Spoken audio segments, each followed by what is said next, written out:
Seolah-olah dengan menyembah maka Tuhan akan mencukupi kebutuhan kita. Seolah dengan kita itu menghafalkan bacaan-bacaan dari tulisan-tulisan yang dikalikan sekian banyaknya, seolah-olah dengan itu semua Tuhan akan memenuhi kebutuhan kita.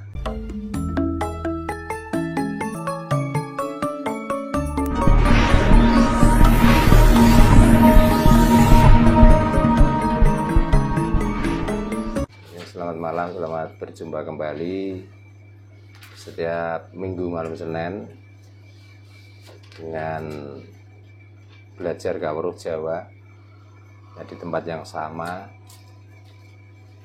Dan juga selamat malam untuk para pemirsa YouTube dimanapun Anda berada. Kami doakan selalu sehat, dimurahkan rezeki, dan diberikan ketentraman dalam rumah tangga.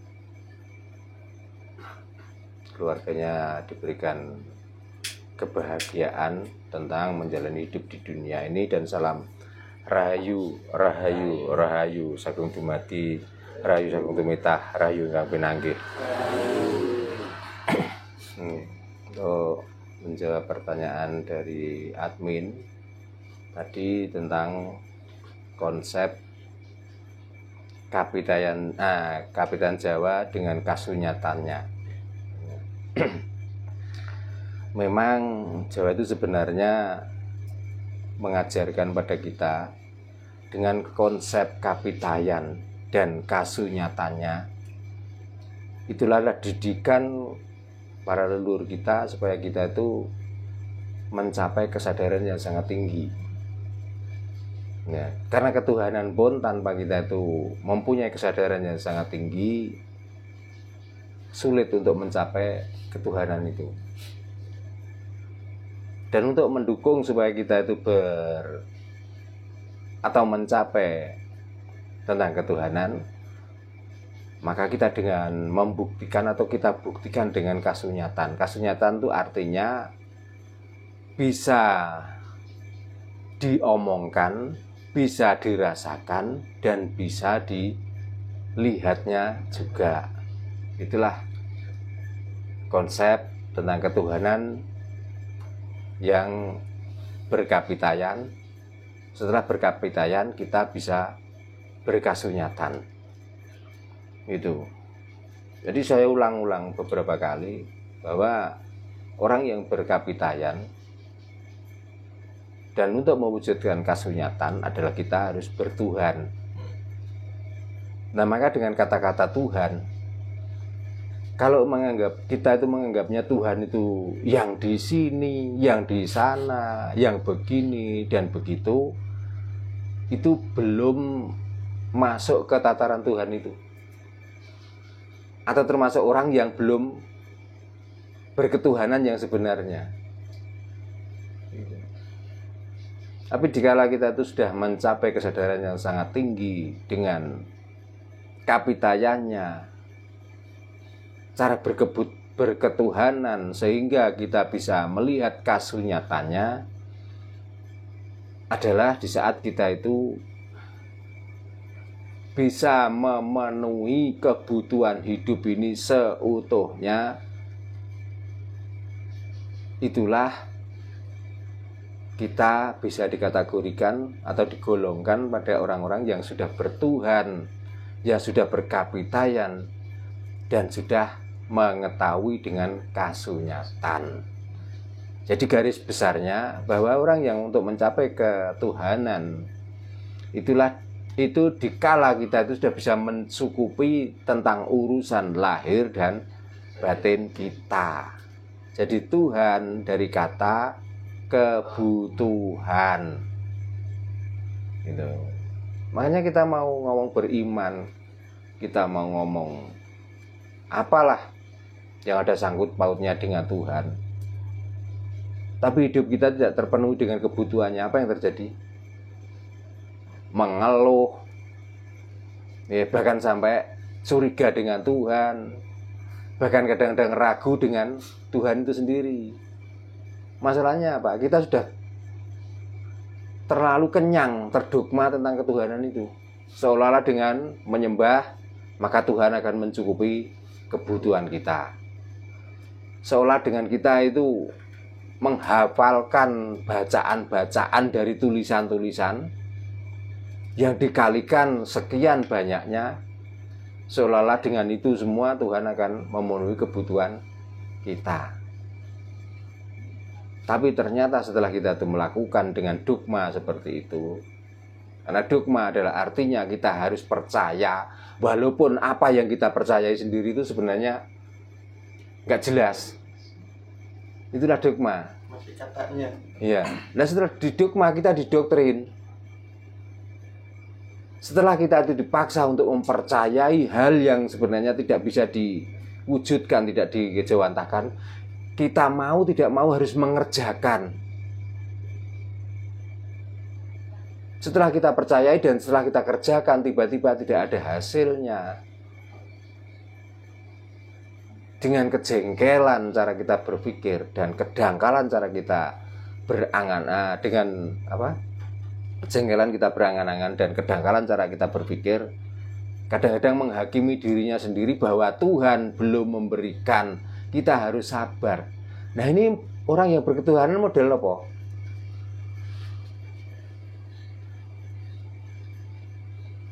Jadi ya selagi kita itu belum dipenuhi dengan kebutuhan kita, berarti kita itu belum bersama Tuhan. Mestinya begitu. Nah caranya bagaimana? Ya kita harus tetap berusaha. Karena kita sudah diberikan organ tubuh yang lengkap, ya kita fungsikan masing-masing. Kalau tangan ya fungsinya untuk memegang, untuk berjabat tangan, untuk menulis dan lain sebagainya. Kaki fungsinya untuk melangkah, untuk berjalan. Mulut fungsinya untuk bicara, untuk mencari informasi. Telinga fungsinya untuk mendengar dan mendengarkan informasi. Mata untuk melihat, hidung untuk mencium. Itu fungsikan semua dan pada porsinya masing-masing.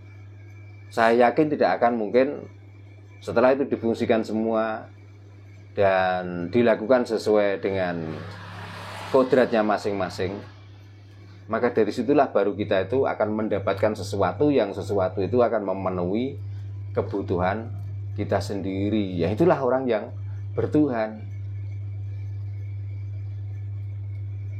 Tapi ya enggak menutup kemungkinan dengan ajaran yang seperti ini, dengan yang saya sampaikan untuk menuju kesadaran yang tingkat tinggi, ini juga ada orang lain yang mengatakan bahwa saya adalah orang yang tidak bertuhan dan ajaran saya ini ajaran sesat.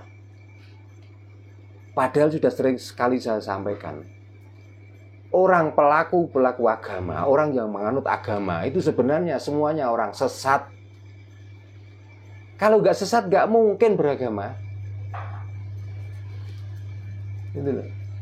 Orang kalau sudah terarah, orang yang sudah mencapai kesadaran tinggi, lalu beragama untuk apa terusan?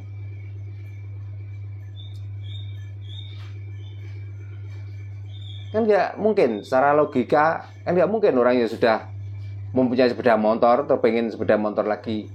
Ya kalaupun begitu memang iya, tapi kan kebutuhannya itu untuk memenuhi anaknya, untuk memenuhi istrinya dan lain sebagainya. Ya mungkin bisa seperti itu. Tapi kalau sudah punya, atau begini, kita kehilangan sepeda motor, ya, akhirnya kita cari. Terus setelah kita menemukan sepeda motor yang kita cari, apa kita selalu akan mencari sepeda motor itu ataukah berhenti? Mestinya berhenti untuk pencarian itu. Tapi kalau sudah ketemu kok kita masih mencari terus, berarti kita sesat. Gitu. Kita sudah tahu sifat-sifatnya Tuhan. Kita sudah tahu batas-batas ketentuan Tuhan dan sudah kita laksanakan menurut pemikiran masing-masing orang yang melaksanakan itu. Tapi tiap hari melakukan seperti itu terus-menerus. Apakah kira-kira hidup itu juga untuk itu saja?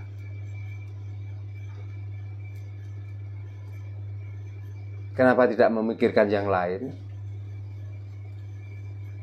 Apalagi Tuhan dengan yang diajarkan sifatnya yang begini dan begitu. Karena Tuhan setiap memberi itu harus menyembahnya. Setiap Tuhan mencipta itu harus menyembahnya. Nah, ciptaan Tuhan itu bukan manusia saja loh. Ada hewan, ada tumbuhan, ada alam ini. Tapi kok Tuhan itu tidak meminta ciptaan yang lainnya harus menyembah? Hanya manusia itu ternyata yang sibuk dengan pencarian Tuhan. Ternyata di antara ciptaan itu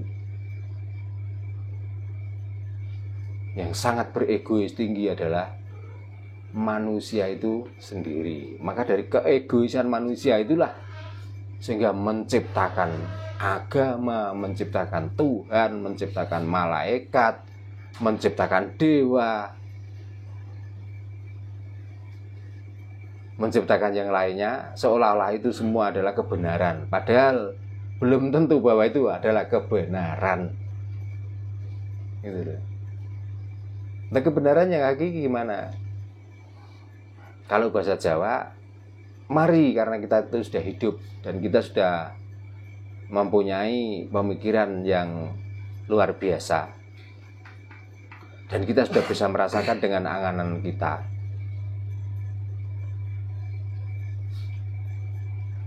Ya, maka kita itu mengabdi dalam hidup kita sendiri. Karena kita sudah difungsikan hidup, maka kita fungsikanlah hidup ini dengan sebenar-benarnya. Karena ini membicarakan tentang Jawa loh ya. Apa konsep dari Kapitayan Jawa supaya kita itu bisa tahu dengan kasunyatan? Konsep yang utama adalah perilaku baik untuk sesama dan untuk dirinya masing-masing sendiri.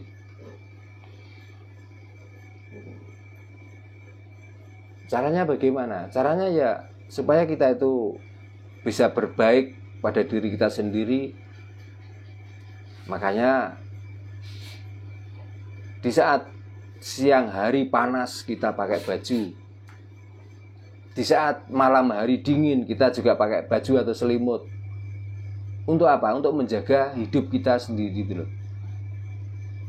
Dan berprasangka baik pada diri kita sendiri sehingga kita itu menjaga diri kita itu sendiri.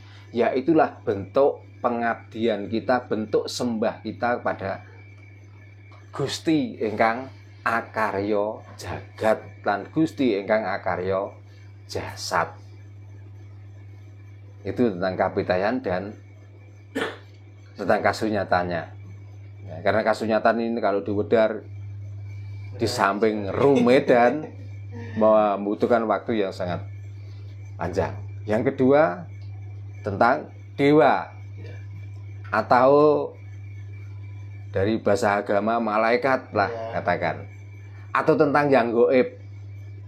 Apakah itu ada? Apakah itu apa tadi? Personifikasi dari sebuah ilmu. Nah, begitu. Dewa, malaikat, mau gendruwo, tetean, jin dan lain sebagainya.